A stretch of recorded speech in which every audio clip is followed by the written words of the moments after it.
안타까운 일이 발생했습니다. 의정부에서 일가족이 숨진 채 발견이 됐는데 남겨진 의문점이 여전하다는 겁니다. 일단 이 사건의 전말부터 함께 살펴보시죠. 지난 20일 경기 의정부의 한 아파트에서 일가족 3명이 사망을 합니다. 그런데 모두 흉기에 찔린 상처와 혈흔이 있었다는 거예요. 그리고 흉기도 가족 수에 맞춰서 3개가 발견됩니다. 그런데 이 참사를 유일하게 피한 사람은 막내 아들 중학생 A군이에요. 안방에 숨진 채 누워있는 아버지, 어머니, 누나를 발견하고 119에 신고한 후 이 막내 아들이 부모님이 자살한 것이라고 신고를 합니다. 국가수 부검 결과 아버지에게는 주저흔이 발견이 됐다는 거예요. 주저흔, 뭔가를 마지막에 주저했다는 거죠. 자해 과정에서 생긴 상처로 보인다. 그것은 이런 소견을 냈고요.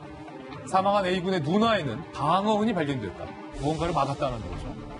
가해자의 공격을 막으며 생긴 상처를 방어흔이라고 합니다. 경찰에서는 아버지가 아내와 딸을 흉기로 찌른 뒤 어떤 극단적 선택을 했을 가능성에 대해서 이야기를 하고 있습니다. 그렇다면 전날 밤에 이들 가족에게 무슨 일이 생겼던 걸까요?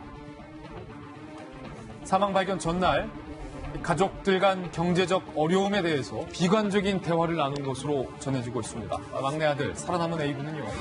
아버지가 사업 실패로 억대 빚이 있다.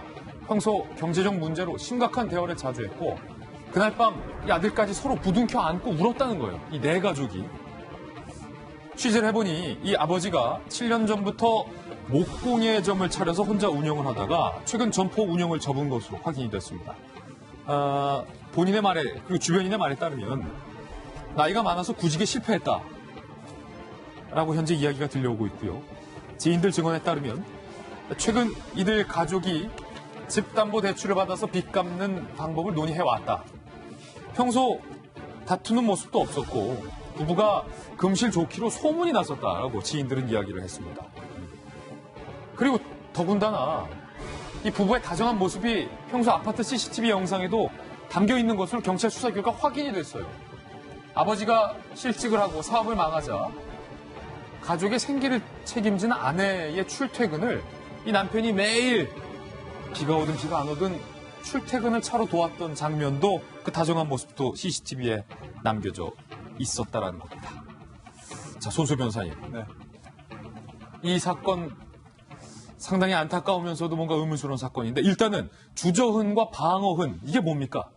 일단 가해, 신체에 가해가 가해지면 특히나 이번 사건처럼 예리한 흉기에 의한 공격이 있으면 상처가 남습니다. 그런데 그 상처에 여러 가지 종류가 있는데요. 특히 그 중에 어떤 종류가 바로 주저흔과 방어흔인데요. 말 그대로 주저할 때 생기는 그런 상처가 주저흔이고요.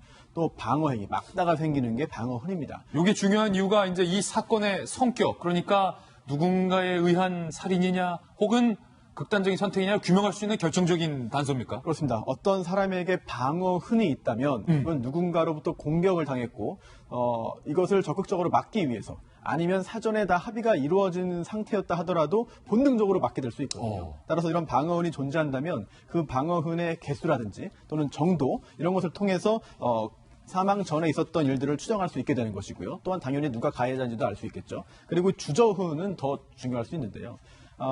자기 자신에게 스스로 가해를 가할 때 이때 경우에 따라서는 주저하지 않고 한꺼번에 가해의 목적을 달성하는 경우도 존재합니다.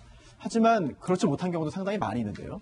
즉 자기 자신에게 가해를 가하는 것이기 때문에 자기도 모르게 본능적으로 힘이 좀 약해지는 경우들이 있어요. 또는 급소 부분을 스스로 본능적으로 비껴가는 경우도 있습니다. 이럴 때 생기는 주저흔이 있다면 이거는 다른 사람의 공격이 아니라 자기 자신이 스스로 자해한 것으로 볼 수 있는 것이기 때문에 최근에 이런 그 주저흔, 방어흔의 존재 여부 그리고 어디에 어느 정도로 있는지 등을 통해서 사망 전에 뭐 영상이나 음성이나 유서 등이 있으면은 사실관계 확인이 좀 더 용이하겠습니다만 그게 없는 경우에는 이런 상처들을 통해서 당시 상황을 추정할 수 있습니다. 그렇군요. 그럼에도 불구하고 의문점은 남겨져 있습니다. 과연 남겨진 의문점 어떤 의문점들일까요? 한번 살펴보시죠. 첫 번째 의문점은요. 15살 중학생 막내 아들만 남겨두고 왜? 라는 의문점.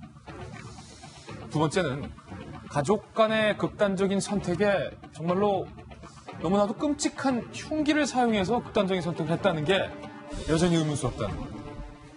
그리고 세 번째 의문점은 아버지의 상처의 어떤 훼손도가 너무나도 심각하다라는 거죠. 과연 극단적인 선택을 한 사람이 이렇게 심한 상처를 몸에 남겼을까라는 의문이 전문가들 사이에서 제기되고 있습니다. 이 의문점 하나하나 좀 풀어봐야 될 것 같은데 일단은 박수영 기자, 네. 제일 안타까운 건 사람의 목숨을 물론 이제 이분들의 입장이 돼보지 않으면 저희들이 아는 이상 뭐라고 말을 단정할 수는 없겠습니다만 결국 이유는 생활고였습니까? 지금 그 부분에 대해서 지금 수사가 이루어지고 있는데요. 유서는 없어요. 유서가 있었으면 아마 왜 이런 극단적인 선택을 했는지를 좀 분석할 수 있을 것 같은데 유서가 없는 상황에서 지금 주변인들과 유일한 생존자인 가족 중에 유일한 생존자인 아들의 얘기에 의존을 할 수밖에 없는 상황인데요. 이 주변인들 그 증언에 따르면 지금 이 아버지 A 씨 같은 경우에는 포천에서 7년 전부터 목공예점을 운영을 해왔습니다. 그런데 최근 1년 사이에 경기가 좀 안 좋았잖아요. 그러면서 물건은 좋지만 수금을 제때 하지 못하는 상황이 빚어졌습니다. 그래서 그러다 보니까 이제 빚을 낼 수밖에 운영을 계속하려면 빚을 낼 수밖에 없는 상황이었고요. 이 과정에서 이제 제2금융권까지 찾아가게 되면서 굉장히 많은 이자가 나가게 되는 상황이 빚어진 거죠. 매달 나가는 이자가 수백만 원에 달했다고 해요. 그러니까 가게를 더 계속 지속하기가 쉽지 않았던 상황이었던 거죠. 결국 가게를 접게 됩니다. 그리고 가게를 접고 실직을 하게 되는 상황인 거죠. 그래서 일자리를 알아보려고 했는데 나이가 51입니다. 그러다 보니까 이 나이 때문에 일자리를 좀 구하기가 힘들다라는 얘기를 주변인들에게 많이 했다고 합니다. 그래서 결국 생계는 아내가 책임을 지게 되는데요. 아내는 그 의정부 시내에 있는 한 점포에서 그렇군요. 이제, 일을 하던 상황이었다고 합니다. 하지만 빚을 갚기가 쉽지 않은 상황이었던 거죠. 중학생 아들도 있고 고등학생 딸도 있으니까 이 생계를 이어가면서 또 애들의 학비까지 돼가면서 이제 생활하기가 쉽지 않았던 것 같아요. 그러다 보니까 이 의정부에 있는 아파트를 담보로 좀 어떻게 생활을 해볼까라는 논의를 자주 했었고 이 과정에서 아들과 함께 가족들이 우는 일도 많았다. 이런 얘기가 나오는 걸 보면 극심한 생활고에 의한 것이 아니냐라는 추정을 해봅니다. 억대 채무가 좀 해결을 하고 싶어서 어떻게 집을 팔아볼까 아니면 집 담보로 대출을 받아볼까 이런저런 고민을 해왔다. 하지만 마땅치 않다라는 결론을 내린 것으로 지금 현재 추정을 되고 있는데